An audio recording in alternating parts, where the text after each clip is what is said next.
नमस्कार साथियों, Delhi IAS academy के यूट्यूब प्लेटफॉर्म पर एक बार फिर आपका स्वागत है। आज हम आपके साथ चर्चा करने वाले हैं सूचना का अधिकार अधिनियम, जिसे हम आरटीआई कहते हैं और भारत में इस पर अधिनियम बना 2005 में, इसलिए इसे हम आरटीआई 2005 कहते हैं, सूचना का अधिकार अधिनियम 2005। इस अधिनियम को पढ़ते समय हम कॉम्पिटिटिव एग्जाम्स में आने वाले हर एस्पेक्ट को इस सीधे सीधे इससे पूछे जाने वाले या इसके आसपास से पूछे जाने वाले जितने प्रश्न हो सकते हैं उन सभी का उत्तर करने की कोशिश करेंगे। तो इसके सारे एस्पेक्ट को सारे कॉम्पिटिटिव एग्जाम में जैसे जैसे पूछा जा सकता है उन सभी प्रश्नों के उत्तर इस वीडियो के अंत तक आपको मिल जाएंगे। तो हम पढ़ेंगे इसमें एक सामान्य परिचय, एक इसकी पृष्ठभूमि, एक इसके मुख्य प्रावधान क्या है, इंपॉर्टेंट प्रोविजन जो है, एक इसकी प्रशासनिक संरचना जो है, एडमिनिस्ट्रेटिव स्ट्रक्चर जो है, और एक इसका ज्यूरिसडिक्शन क्षेत्राधिकार जो है, और एक इसके महत्वपूर्ण तथ्य, और इसमें जो एक संशोधन किया गया 2019 में 14 सालों के बाद, उस संशोधन से क्या फर्क पड़ा, उन सब चीजों को समझेंगे और ये भी समझेंगे कि भारत में इसको शुरू करने का कारण क्या था और क्या आवश्यकता पड़ती है। तो हम शुरू करें इसके सामान्य परिचय की बात। इससे पहले हमें ये जानना जरूरी होगा कि ये सूचनाधिकार भारत में लाने की क्या आवश्यकता पड़ी। जैसा कि हम जानते हैं कि हम एक लोकतांत्रिक देश के नागरिक हैं, और लोकतांत्रिक देश की जब हम बात करते हैं तो इसका अर्थ होता है जनता के अपने प्रतिनिधियों द्वारा चलाई जाने वाली सरकार। तो जनता जब अपने प्रतिनिधियों को चुनती है और जनता जब एक निश्चित मात्रा में टैक्स जमा करती है, तो जनता को यह जानने का अधिकार भी होना चाहिए एक अच्छे लोकतांत्रिक देश में कि उसने जो टैक्स जमा किया और उसने जो जनप्रतिनिधि चुने वो क्या करते हैं और उस पैसे का उन्होंने क्या किया, या इस देश में जो व्यवस्थाएं हो रही हैं वो जनता की भलाई के लिए उनमें क्या क्या काम हो रहे हैं। असल में इसी प्रक्रिया को हम, या यूं कहें कि देश की सरकार का और अधिक लोकतांत्रिकरण करने के लिए इस सूचना के अधिकार को लाया गया। सूचना का अधिकार भारत के संविधान के अनुच्छेद 19(1)(a) से अभिप्रेरित है, जहां अभिव्यक्ति की स्वतंत्रता भारत के नागरिकों को दी गई है। तो भारत के नागरिक अपनी सरकार से जो जानना चाहते हैं उन्हें जानने का अधिकार है, इसी को हम कहते हैं सूचना का अधिकार। जब हम इसकी बात करते हैं तो मन में ये स्वाभाविक सा प्रश्न आता है कि ये सूचनाधिकार क्या है और ये क्यों लाया गया। जैसे आप इसका ये लोगो देखें तो ये इसका पूरा लोगो है, विभाग ने जो बनाया। तो नागरिकों का अपनी सरकार से प्रश्न पूछने का अधिकार ही सूचना का अधिकार है। मैंने आपको बताया जैसा हम एक लोकतांत्रिक और लोक कल्याणकारी सरकार के अधीन रहते हैं, हमारी सरकार ऐसी है। इसका पता हमें कैसे चलता है? इसका पता यूं चलता है, हमारे संविधान के भाग 3 और भाग 4 में हमें यह दिया गया है, कुछ मूल अधिकार दिए गए हैं भाग 3 में, और जो अधिकार हमें भविष्य में देने के वादे सरकार ने किए हैं हमारी आजादी के समय में, हमारी संविधान लागू होने के समय में, उसे हम भाग 4 कहते हैं। तो अधिकार जो दे दिए गए हैं वो भाग 3 और जो दिए जाने हैं वो भाग 4 हैं, और जो दिए जाने हैं उन्हीं अधिकारों को पूरा करने के लिए हमारी सरकार हमेशा प्रतिबद्ध रहेगी। यही है लोक कल्याणकारी सरकार। तो उनको कहते हैं हम directive principles of state policy, यानी राज्य को नीति बनाते समय जिन बातों का ध्यान रखना है वो है भाग 4, और उसी में जनता के हित लिखे हुए हैं। जनता के हित में कोई सरकार काम कर रही है कि नहीं कर रही है, यही हम सूचना अधिकार से जानना चाहते हैं। किसी लोकतांत्रिक सरकार को और अधिक मजबूत करने और वहां के नागरिकों को अधिक से अधिक अधिकार देने का काम ये अधिनियम या ये सूचना का अधिकार करता है। देखिए, अमेरिका के राष्ट्रपति जेफरसन ने इसके बारे में क्या कहा। अमेरिका के तीसरे राष्ट्रपति थॉमस जेफरसन ने कहा कि सूचना लोकतंत्र की मुद्रा होती है, करेंसी होती है, करेंसी ऑफ डेमोक्रेसी है ये। तो एवं किसी भी जीवंत सभ्य समाज के उद्भव और विकास में महत्वपूर्ण भूमिका निभाती है। क्यों? क्योंकि जनता सरकार चुनती है, सरकार मनमानी नहीं कर सकती, और अगर वो कुछ कर रही है तो उसे बताना होगा जनता को, यह बात स्पष्ट होती है इससे। तो हम समझें कि इसकी पृष्ठभूमि क्या है, भारत में आखिर ये कैसे बना, लेकिन ये जानना होगा कि ये क्यों बना। जब हम जाने कि क्यों बना तब हम जानेंगे कि ये कैसे बना भारत में। तो सूचना अधिकार का जो उद्देश्य है वो है कि हम अपनी सरकार को ज़्यादा से ज़्यादा पारदर्शी बनाना चाहते हैं, ट्रांसपेरेंट बनाना चाहते हैं कि वो जनता के हित में काम कर रही है, और हम चाहते हैं कि वो भ्रष्टाचार मुक्त काम करे, भ्रष्टाचार न हो हमारे यहाँ। उसके अलावा हम ये भी चाहते हैं कि हर व्यक्ति सक्षम बने, हर व्यक्ति जागरूक बने, और हर व्यक्ति को इतना जागरूक बनाया जाए कि वो अपने सरकार की निगरानी कर सके। इसलिए हम इसे लाना चाहते हैं, यानी हर व्यक्ति को भी सजग बनाना चाहते हैं और सरकार को भी जिम्मेदार बनाना चाहते हैं। ये है इसका उद्देश्य। आखिर पृष्ठभूमि क्या है इसकी, क्यों लाना पड़ा ये? असल में कहानी यूं शुरू हुई 1923 में, जब हम ब्रिटिश सरकार के अधीन थे। तो 1923 में ब्रिटिश सरकार भारतीयों से, जो इम्पोज्ड गवर्नमेंट होती हैं, अक्सर उसका काम यही होता है कि उस देश के नागरिकों से वह सारी चीजें छिपा कर रखे। तो सरकार जनता को न बताए, वह उससे सारी जानकारी छिपा कर रखे, इसके लिए शासकीय गोपनीयता अधिनियम लाया गया 1923 में। किसके द्वारा? ब्रिटिश सरकार के द्वारा। और ये क्यों लाया गया?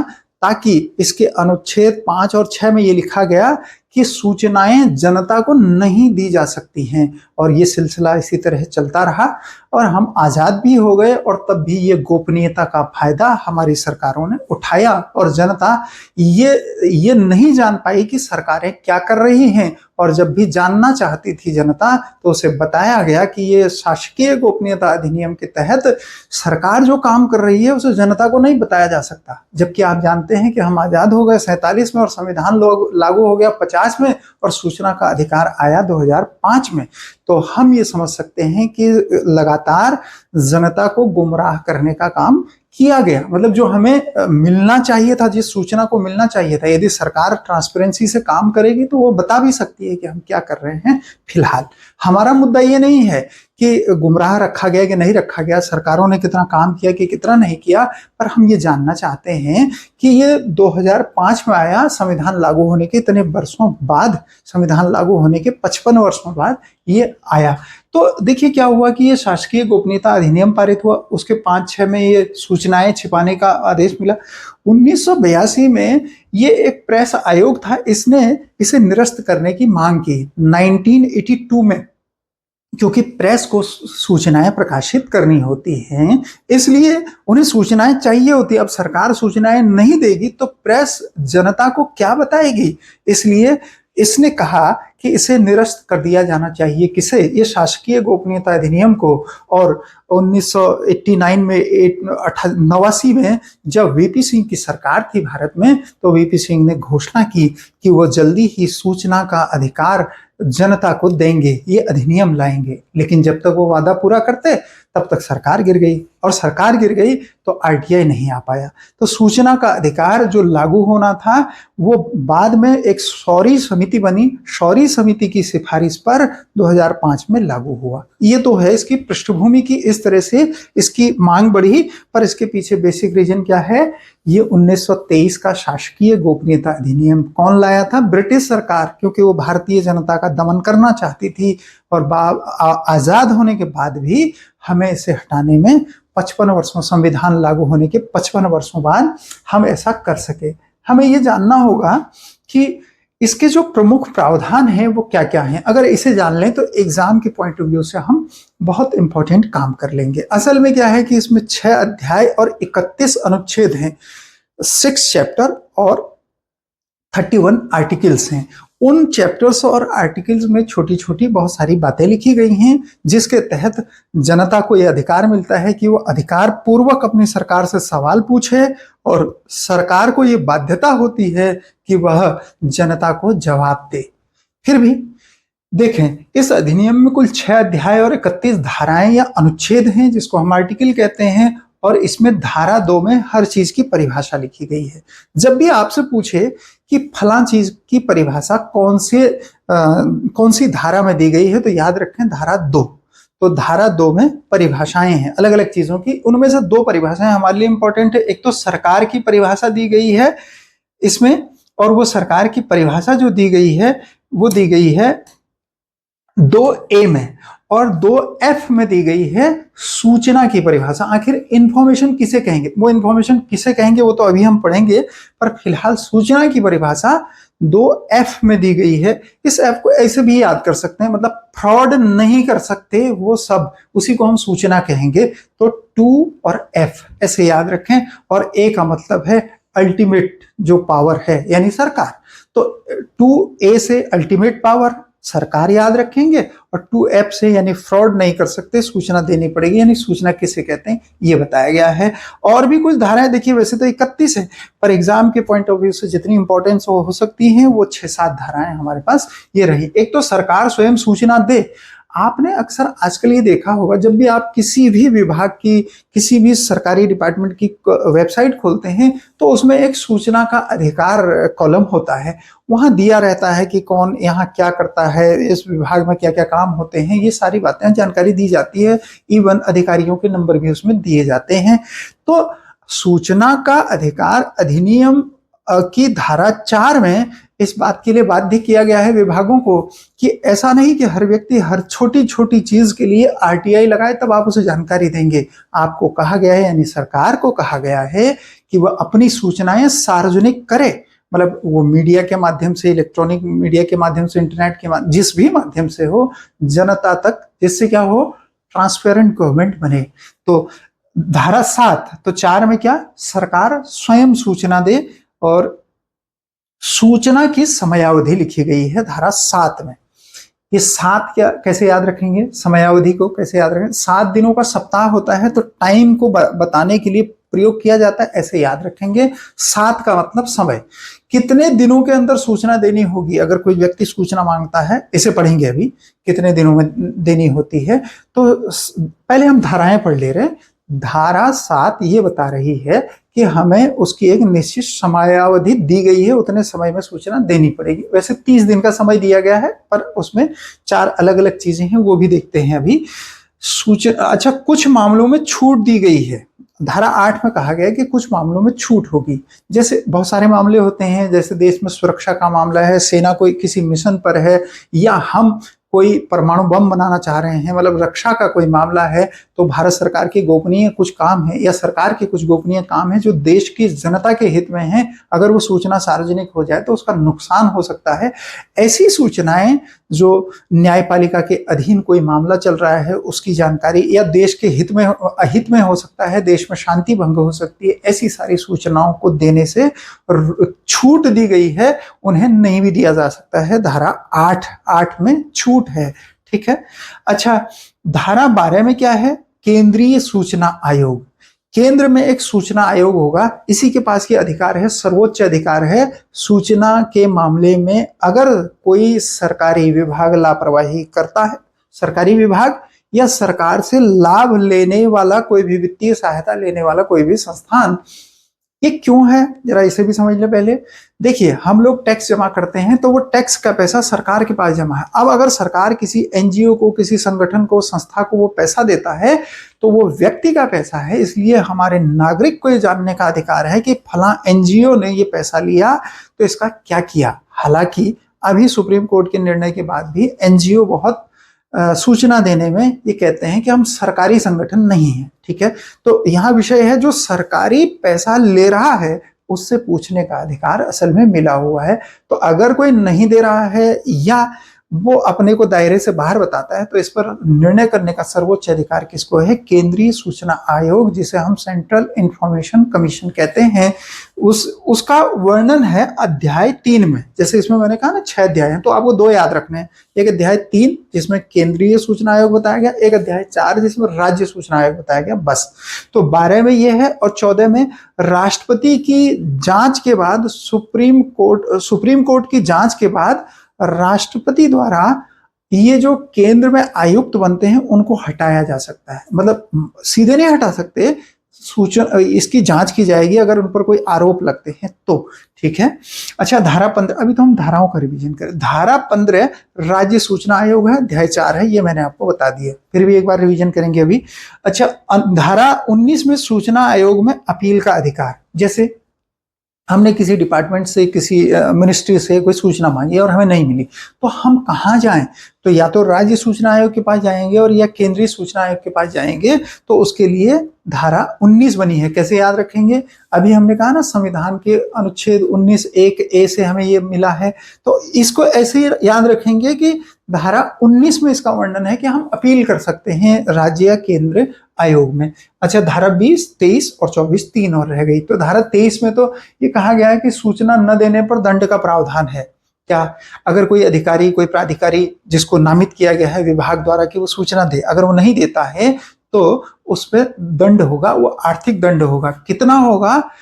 पहले 100 दिन के लिए, वैसे तो उसे 30 दिन मिलते हैं सूचना के लिए, पर वो 30 दिन बाद सूचना नहीं देता है तो एक एक दिन करके काउंट होंगे और उन एक एक दिन के लिए 250-250 रुपए का पनिशमेंट होगा। और ये 100 दिन के लिए काउंट होगा। 100 दिन में अगर वो सूचना नहीं देता है तो अधिकतम 25,000 रुपए का जुर्माना किया जा सकता है। और अगर वो उसके बाद भी सूचना न दें तो उनको पद से निलंबित, बर्खास्त करने की कार्रवाई विभाग द्वारा की जाएगी। तो सूचना के अधिकार में जो जुर्माना लगाया जा सकता है वो कितना है?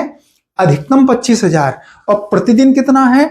250 रुपए। और अधिकतम सीमा कितनी है? 100 दिनों की। तो 100 दिन के लिए 250 को गुणा करेंगे 100 से तो 25,000 होगा। और सूचना कितने दिन में देनी होती है? 100 दिन के लिए ये 25 और सूचना देनी होती है 30 दिन में। अगर 30 दिन में न दे तो 30 दिन के बाद एक एक दिन जितने दिन होंगे उस पर ये 250 रुपए प्रतिदिन के हिसाब से हर्जाना, जुर्माना लगाया जा सकता है।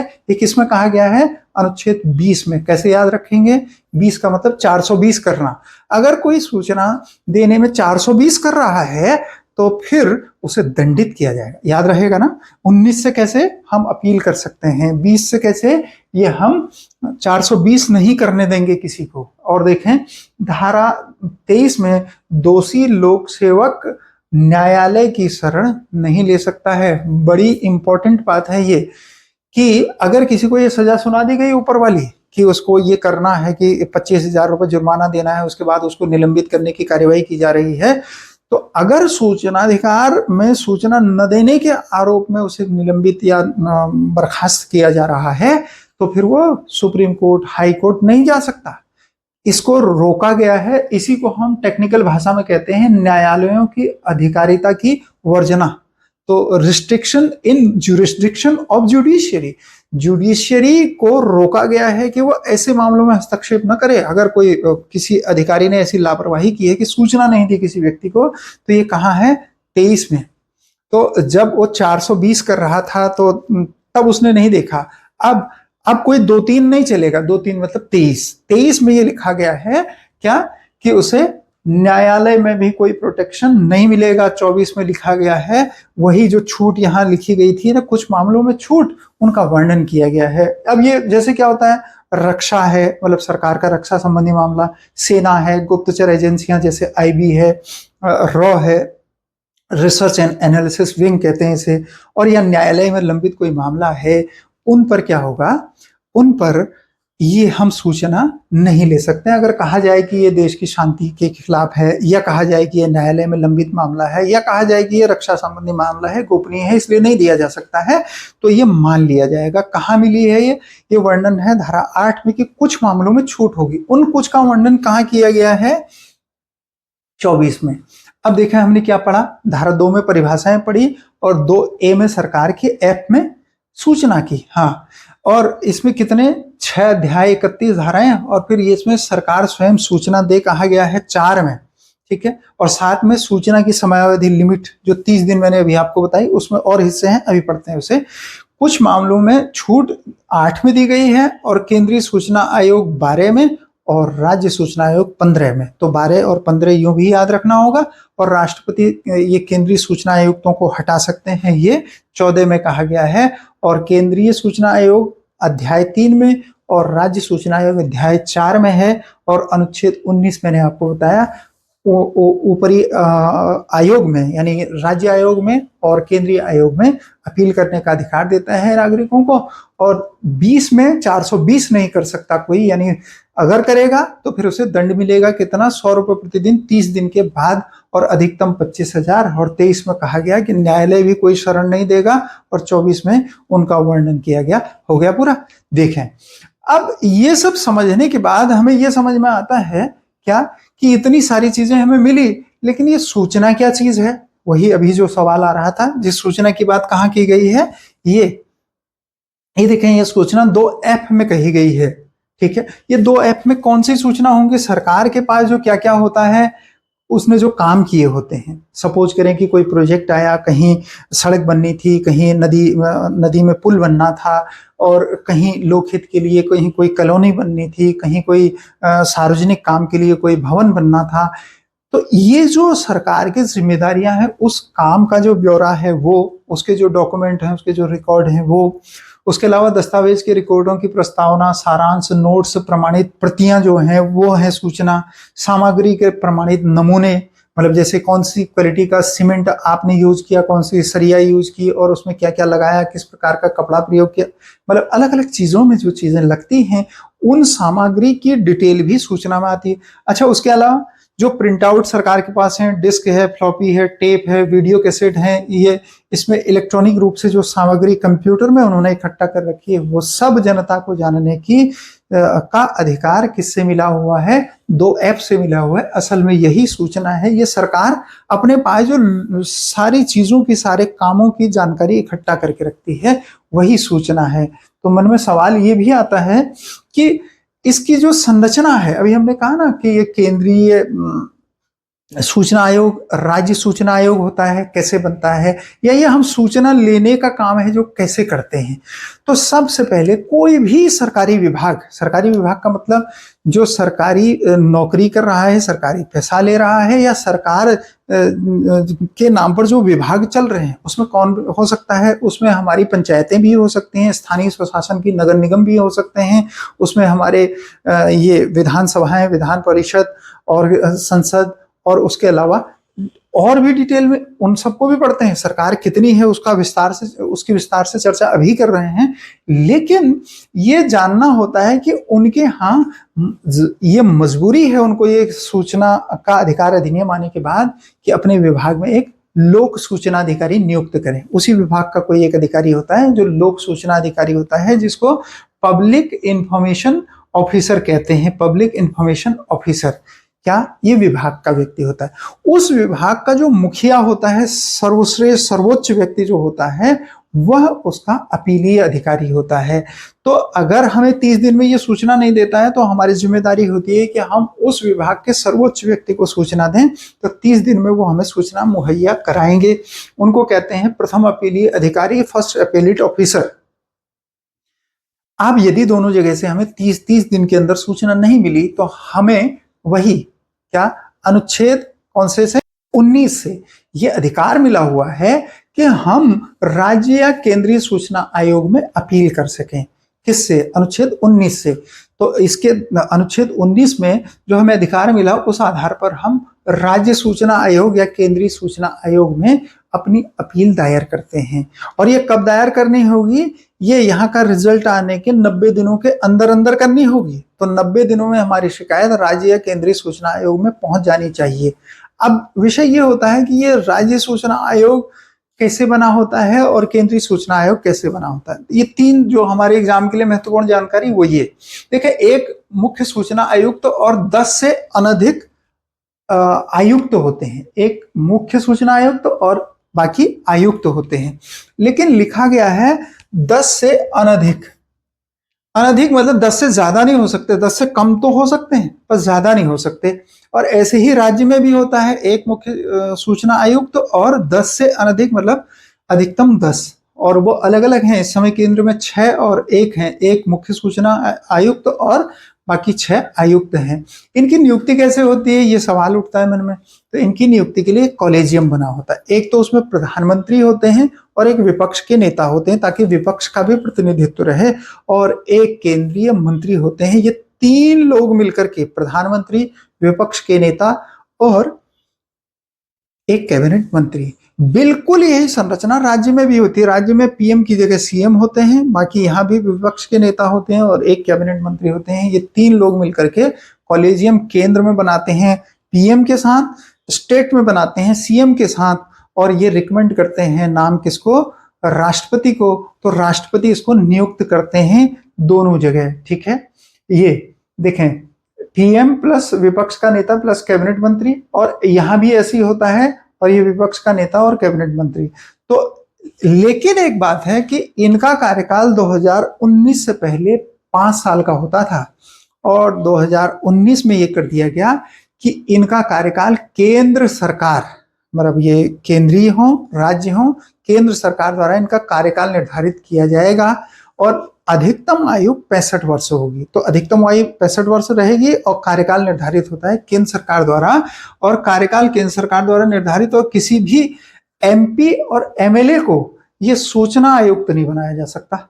वो एमपी और एमएलए नहीं होना चाहिए, यानी वो संसद का सदस्य और विधानसभा या विधान परिषद का सदस्य नहीं होना चाहिए, उसी व्यक्ति को आयुक्त बनाया जा सकता है। हालांकि आयुक्त बनने के लिए और भी योग्यताएं चाहिए, जैसे वो उसे प्रशासन का, पत्रकारिता का, समाज सेवा का व्यापक अनुभव होना चाहिए प्रशासन का। इन अनुभवों के आधार पर सरकार निर्धारित करती है। ठीक है, तो यहाँ नियुक्ति राज्यपाल द्वारा होती है, याद रखें, स्टेट में, और वहां की सिफारिश पर राज्यपाल द्वारा नियुक्ति, और वहां राष्ट्रपति द्वारा नियुक्ति होती है। तो ये एक संरचना रही। मैंने कहा कि ये 4 लेवल हैं: लोक सूचना अधिकारी, प्रथम अपीलीय अधिकारी, राज्य सूचना आयोग, केंद्रीय सूचना आयोग, इस तरह से। अब एक चीज और है, धारा 7 में अभी जो समयावधि वर्णित थी उसकी भी बात कर लेते हैं। लोक सूचना अधिकारी को 30 दिन दिए गए हैं, और प्रथम अपीलीय अधिकारी को भी 30 दिन दिए गए हैं। 30 दिन में पहली बार आपके पास आंसर आ जाना चाहिए, और दूसरी बार भी 30 दिन के अंदर आ जाना चाहिए। यदि नहीं आता है तो फिर वो 100 दिन करके 100 दिन का जो अधिकतम 25,000 का जुर्माना है वो लगाया जा सकता है, फिर पद से बर्खास्त किया जा सकता है। लेकिन उसके लिए हमारी जिम्मेदारी है कि हम 90 दिनों के अंदर राज्य या केंद्रीय सूचना आयोग में अपनी अपील लगाएं। तो हमारे लिए जो अधिकतम अवधि है, जो पूछा जा सकता है प्रश्न कि राज्य और केंद्रीय सूचना आयोग में अपील कितने दिनों के भीतर दायर की जानी चाहिए, तो 90 दिन, 3 माह के अंदर। वैसे स्पष्ट लिखा हो 3 माह नहीं, 90 दिनों के भीतर ये अपील की जानी चाहिए। और दोनों को कितना समय मिला है, तो ये बात हुई हमारी। अब यहां से एक बात ये आती है कि अधिकार क्षेत्र क्या है, यानी सरकार कौन कौन है, जिसका मैं अभी आपको जिक्र कर रहा था। या फिर यूं पूछा जा सकता है प्रश्न कि सरकार कौन नहीं है, क्या एनजीओ सरकार है कि नहीं है, क्या राजनीतिक दल सरकार है कि नहीं है। तो उत्तर है कि राजनीतिक दल सरकार नहीं है। एनजीओ जो सरकार से मदद लेते हैं वो सरकार की सीमा में आते हैं। उसके अलावा जो निजी संस्थाएं हैं वो इस सूचना अधिकार के दायरे में नहीं आती हैं। पर सूचना अधिकार के दायरे में कौन आता है? देखिए, इस अधिनियम के माध्यम से राष्ट्रपति, उपराष्ट्रपति, प्रधानमंत्री, संसद, विधानमंडल के सभी सदस्य, सर्वोच्च न्यायालय, उच्च न्यायालय और नियंत्रक एवं महालेखा परीक्षक और निर्वाचन आयोग जैसे संवैधानिक निकायों व उनसे संबंधित पदों को भी सूचना का अधिकार अधिनियम के दायरे में लाया गया है। ठीक है, ये सारी बातें। तो अब आपको बताया कि जो भी सरकार के लिए काम कर रहा, अच्छा, न्यायालय से वो मामले जो न्यायालय में लंबित हैं, जिनकी सुनवाई होनी है, तो उन पर तो जानकारी नहीं ले सकते, पर न्यायालय कैसे काम करता है, उसका प्रशासन कैसे चलता है, न्यायिक प्रशासन जिसे हम कहते हैं, उस पर सूचना मांगी जा सकती है। तो लेकिन यहाँ एक बात ये महत्वपूर्ण होगी क्या, कि राजनीतिक दल इसमें शामिल नहीं है, और दूसरा निजी संस्थाएं इसमें शामिल नहीं है। वे सभी एनजीओ शामिल हैं जो सरकार से मदद लेते हैं। तो सरकार से सहायता लेने वाले या वित्तीय सहायता लेने वाले सारे राजनीतिक दल इसमें शामिल हैं। और आगे देखें तो हमें यह पता चलता है कि इतनी बातें हमने पढ़ी, आखिर कौन कौन से इंपॉर्टेंट फैक्ट हैं जो हमसे पूछे जा सकते हैं। बस सार में उसकी बात कर लेते हैं, पूरे एग्जाम को प्रिपेयर कर देगा। ये सिर्फ एक स्लाइड, एक पेज या इतने तथ्य यदि हमें ध्यान रहे तो इसमें से बहुत सारी फैक्चुअल बातें हो जाएंगी। क्या ये विधेयक कब आया भारत में? 11 मई 2005 को लोकसभा ने, और अगले ही दिन 12 मई को राज्यसभा ने इसे पारित कर दिया। और उस समय भारत के प्रधानमंत्री मनमोहन सिंह जी थे। तो राष्ट्रपति की अनुमति इसे मिली थी 15 जून 2005 को, और उस समय राष्ट्रपति एपीजे अब्दुल कलाम साहब थे, और लागू हुआ था ये 12 अक्टूबर को। तो ये प्रश्न अक्सर पूछा जाता है कि ये कब लागू हुआ। ठीक है, तो कब लागू हुआ को हमें ध्यान में रखना होगा। ये लागू हुआ भारत में 12 अक्टूबर 2005 को। लेकिन उस समय ये जेएनके पर लागू नहीं हुआ, एक्सेप्ट जेएनके है, ये जेएनके नहीं, ठीक है, क्योंकि उस समय जेएनके का अपना संविधान था। लेकिन 31 अक्टूबर 2019 को जब वहां पूरी तरह से उसे केंद्र शासित प्रदेश के रूप में बना दिया गया, तो वहां भी ये पूरी तरह लागू हो गया। तो यानी अब लागू हो गया है, पहले नहीं लागू था। यानी जब ये बना आरटीआई, तो उस समय ये जम्मू कश्मीर, जब ये लागू हुआ 12 अक्टूबर को, उस समय जम्मू कश्मीर के अलावा पूरे देश में लागू हुआ। हालांकि उस समय 9 ऐसे राज्य थे जहां ये पहले से लागू था, उसे भी अभी पढ़ेंगे। तमिलनाडु पहला राज्य था, उसे भी पढ़ेंगे। इसकी मांग सबसे ज्यादा, सबसे पहले राजस्थान में उठी, इसे भी समझेंगे। और पहला ऐसा करने वाला देश स्वीडन था। ये यूरोप का एक देश है स्वीडन, और 1766 में इन्होंने इसे शुरू कर दिया था। और वहां के तो संविधान में ही ये मेंशन है, सूचना का अधिकार वहां नागरिकों को स्पष्ट रूप से दिया गया है। संविधान के तहत ही अलग से उसके लिए विधेयक या अधिनियम नहीं बनाया गया।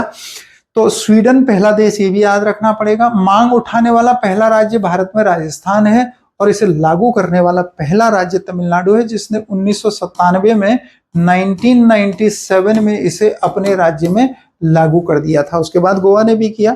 जैसे यहाँ विश्व में सबसे पहले स्वीडन ने किया, उसके बाद 1982 में 1982 में जब आपने देखा, प्रेस आयोग ने भारत में भी कहा था कि उसे हटा दिया जाए, शासकीय गोपनीयता अधिनियम 1923 को हटा दिया गया जाए, उस साल कनाडा ने लागू किया था। इतने नहीं पूछे जाएंगे आपसे, हमसे तो यही पूछा जाएगा, पहला देश स्वीडन, और भारत में कब लागू हुआ 12 अक्टूबर, राष्ट्रपति ने कब साइन किए 15 जून, और लागू करने वाला पहला देश राज्य तमिलनाडु, और मांग उठाने वाला पहला राज्य राजस्थान। और 2005 से पहले जितने राज्यों में ये लागू था उनकी संख्या 9। सूचना की अवधि कितनी, ये हमने अभी पढ़ लिया, 30 दिन। अन्य विभाग संबंधी हो तो ये महत्वपूर्ण बात है। सपोज करें कि हमें जानकारी नहीं थी कि ये पता कैसे चलेगा कि ये सड़क कौन बनाता है, और वो सड़क बनाई पीडब्ल्यूडी ने, और हमने सूचना भेज दी किसी और विभाग को, तो उस गलत विभाग को से मांगी गई सूचना पर 35 दिनों का समय मिलता है। यानी जिसे भी आप चाहें सरकारी व्यक्ति को सूचना भेज सकते हैं। उस व्यक्ति की जिम्मेदारी है कि 5 दिनों के भीतर वो संबंधित विभाग को वह लेटर पहुंचाए। तो 5 दिनों का अतिरिक्त समय इसलिए मिलता है यदि सूचना अन्य विभाग से संबंधित है, तो 30 दिनों में देनी। अच्छा, यदि किसी व्यक्ति के जीवन से संबंधित हो तो 48 घंटों के अंदर सूचना देनी होती है। और कभी कभी ऐसा भी होता है, कुछ मामले मानवाधिकारों से संबंधित होते हैं, उसमें केंद्रीय सूचना आयोग की अनुमति लेनी पड़ती है।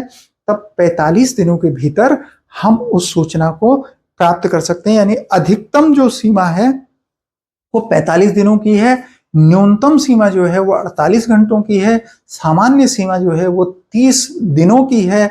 और अगर किसी अन्य विभाग से संबंधित सूचना हो तो वो 35 दिनों में मिलना अनिवार्य है। और अगर हम ये बात करें कि इसका अधिकार किसे है, तो हमने देखा कि अनुच्छेद 19(1)(a) के तहत ये कवर्ड है हमारे संविधान के। तो इसका मतलब ही है कि अनुच्छेद 14, 15, 19, 29, 30 जो हैं वो केवल नागरिकों को मिले हैं। इसलिए कोई विदेशी व्यक्ति हमारी सरकार से प्रश्न नहीं पूछ सकता, सूचना नहीं ले सकता। सूचना का अधिकार केवल किसे मिला हुआ है, सिटीजन्स को मिला हुआ है, इंडियन सिटीजन्स को, नागरिकों को मिला हुआ है। इसका शुल्क कितना देना होता है अगर हम सूचना मंगाना चाहें कुछ, तो यदि बीपीएल श्रेणी के हैं तो बिना किसी शुल्क के बस हमें उसको बीपीएल कार्ड की एक फोटोकॉपी भेजनी होगी, और बाकी हमें कोई शुल्क नहीं देना होगा। यदि कोई बीपीएल श्रेणी में नहीं है तो उसे अधिकतम 10 रुपए का शुल्क देना होगा, तब उसे सूचना दी जाएगी। और भारत के प्रथम मुख्य सूचना आयुक्त जब 2005 में बना था तो वजाहत हबीबुल्लाह थे, और उत्तराखंड के पहले मुख्य सूचना आयुक्त आरएस तोलिया रहे। एक और बात, क्या 2019 से पूर्व आयुक्तों का कार्यकाल 5 वर्ष और अधिकतम आयु 65 वर्ष थी, और अब क्या हुआ, अब केंद्र सरकार तय करती है कि कितनी होगी। अधिकतम आयु 65 वर्ष है, कार्यकाल कितना होगा ये तय करती है। ये सारी बातें जो हमने पढ़ी ये एग्जाम में हर बिंदु को कवर कर सकेंगी, ऐसी हमें उम्मीद है। और ये जो सारी जानकारी आपने देखी, इसमें वो सारी बातों को कवर कर दिया गया है जो सूचना के अधिकार अधिनियम से संबंधित हो सकती हैं।